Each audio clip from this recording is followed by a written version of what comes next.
Salut l'équipe, bienvenue sur une toute nouvelle vidéo. Aujourd'hui, on se retrouve à analyser Bitcoin.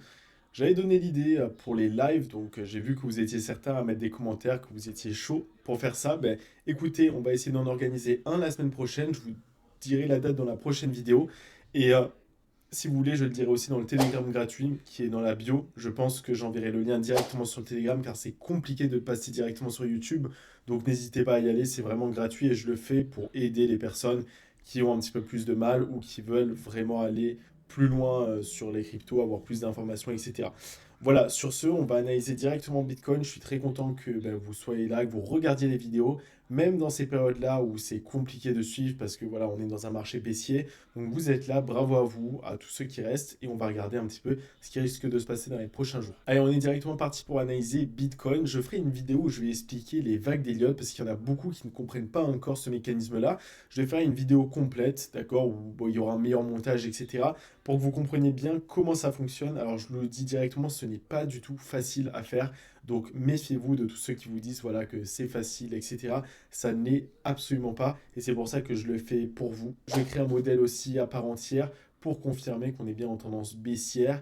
Et là, actuellement, elle est en train de me dire qu'il faut plutôt la jouer défensive. Donc, encore une fois, attention par rapport à tout ça. Alors, malheureusement, c'est un modèle que je ne pourrais pas partager. Je vous donnerai quelques résultats, mais je ne pourrais pas le partager à la communauté parce qu'il m'a pris beaucoup de temps à faire. Et le problème, c'est que si tout le monde a accès à cette information, elle ne vaut plus rien après par la suite. Donc, je la garderai en privé pour moi, mais je vous donnerai quelques informations intéressantes qu'elle me donnera dans des moments clés pour que vous ne soyez pas non plus perdu. Alors je vais revenir juste sur la vidéo, sur ce que je disais la dernière fois. Alors je vais revenir un petit peu sur ce que je disais la dernière fois, que on montait rapidement dans une tendance haussière, on mettait du temps, vous voyez, à redescendre, et ensuite on remontait rapidement. Ça c'est lorsqu'on est en tendance haussière. Lorsqu'on est en tendance baissière, on baisse rapidement, on prend du temps pour remonter, on baisse rapidement, etc. Actuellement, on est en tendance baissière et on peut le voir d'une certaine manière parce qu'on baisse directement et ensuite on prend du temps pour remonter. Alors, je vous avais fait un dessin qui date du 6 mars et vous voyez qu'on a fait quasiment la même chose. Vous voyez qu'on a tapé vraiment le haut du range et aussi le bas du range. Donc maintenant, ce qu'il faudrait, c'est qu'on tape le haut du range aux alentours des 75 000. Donc moi, ce qui ne m'étonnerait pas de voir la chose suivante, c'est-à-dire que ici, on est un petit rebond, c'est largement possible.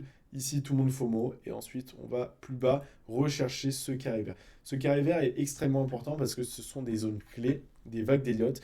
Alors actuellement, je ne les mets pas les vagues d'Elliott pour pas vous embrouiller, etc. Moi, je les compte, je continue à les compter. Ici, on est sur la vague 4, pour ceux qui s'y connaissent un petit peu mieux.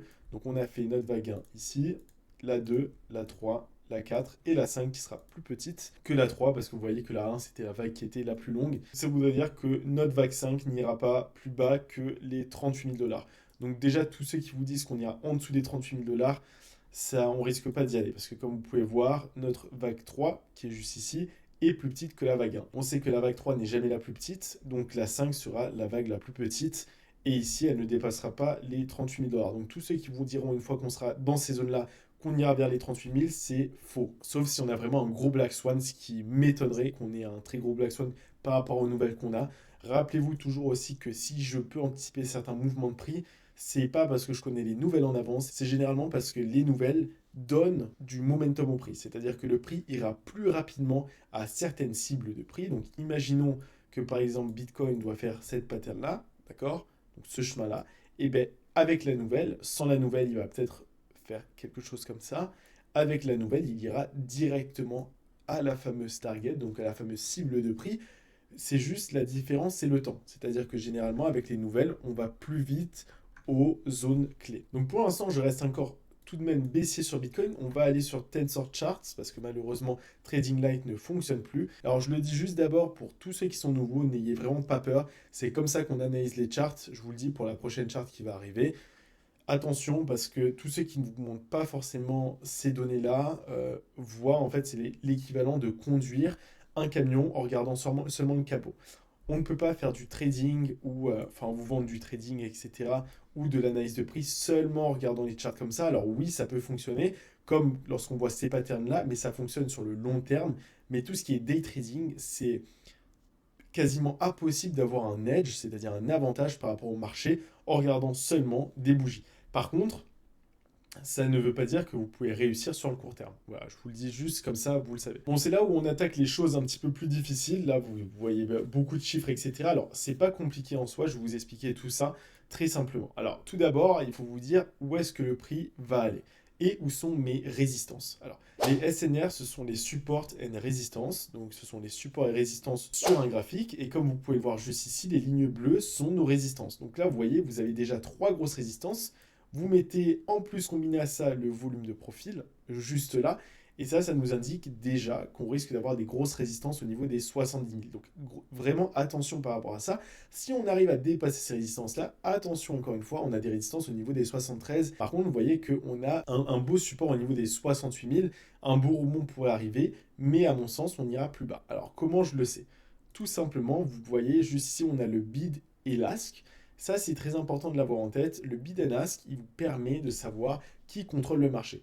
Lorsque on a un bid qui est supérieur au ask, généralement, ça veut dire qu'on est en tendance haussière ou qu'on a plus d'acheteurs que de vendeurs. Mais attention, il faut vraiment que le bid reste au-dessus du ask pendant longtemps.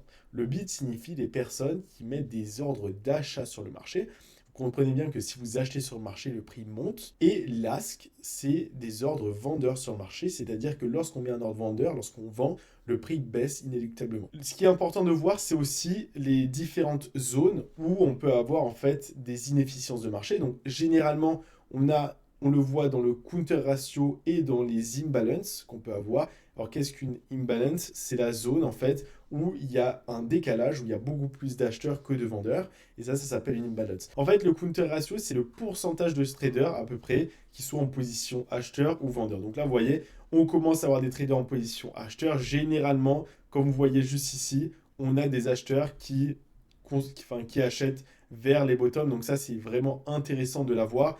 Comme vous pouvez voir ici, ce sont généralement les zones d'accumulation. Donc ça, on l'a en tête. Ça veut dire qu'on peut rebondir. Mais encore une fois, attention, attention aux différentes zones de rejet qu'on peut avoir. Et pareil au niveau du volume, on a quand même un volume qui est assez haussier, donc c'est très intéressant pour le court terme. Maintenant, encore une fois, même si on a un petit momentum haussier sur le court terme, ça ne veut pas dire qu'il va être supporté. Et au contraire, ça veut dire qu'actuellement, on est dans une zone plus de correction, d'accord? On peut avoir des corrections à la hausse. Si on a un mouvement baissier, on a une correction, un mouvement de respiration à la hausse, et ensuite on continue le mouvement de baissier. C'est-à-dire que sur Bitcoin, on pourrait voir quelque chose qui ressemble à ça. On vient chercher les zones plus hautes pour aller plus bas, tout simplement. Et rappelez-vous d'une chose, c'est que les descentes sont vraiment violentes. Donc tous ceux qui sont exposés au marché, attention encore une fois, parce que c'est à ces moments-là où on se dit oui, ça peut aller plus haut, mais prenez en compte que si ça va plus bas très rapidement, vous ne pourrez pas vendre. Et donc vous devrez encaisser cette baisse-là. Et je vous rappelle qu'une baisse comme ça sur Bitcoin, c'est assez violent. C'est du moins 25%, donc du moins 50 à moins 70% sur vos altcoins. Donc vraiment attention et protégez-vous par rapport à ça. Donc sur la prochaine analyse, mettez-moi en commentaire ce que vous voulez que j'analyse. J'avais vu Ethereum, donc dans la prochaine vidéo, si vous voulez, j'analyse Ethereum, il n'y a pas de souci par rapport à ça. Comme on a vu dans ma théorie que maintenant, en fait, les altcoins suivent énormément Bitcoin, pour l'instant, je préfère suivre vraiment seulement le prix de Bitcoin parce que les autres cryptos suivent, à part quelques-unes comme Tao récemment. Mais pareil, je pense que in fine, on va suivre le mouvement de Bitcoin. Voilà, donc j'espère que la vidéo vous a plu. N'hésitez pas à mettre un petit commentaire, pas forcément voilà, pour me faire plaisir, mais si vous avez vraiment des vraies questions, si vous voulez féliciter mon travail ou je ne sais quoi, même s'il y a des améliorations à faire par rapport aux vidéos YouTube, moi je prends absolument tout. Je veux surtout que ça soit facile à regarder pour vous. Et n'hésitez pas à me dire si vous voulez des graphiques, un peu plus de montage, etc. Moi je le prends bien, il n'y a pas de souci par rapport à ça. Et on se retrouve pour une prochaine vidéo. Je vous fais de gros bisous. Ciao, ciao!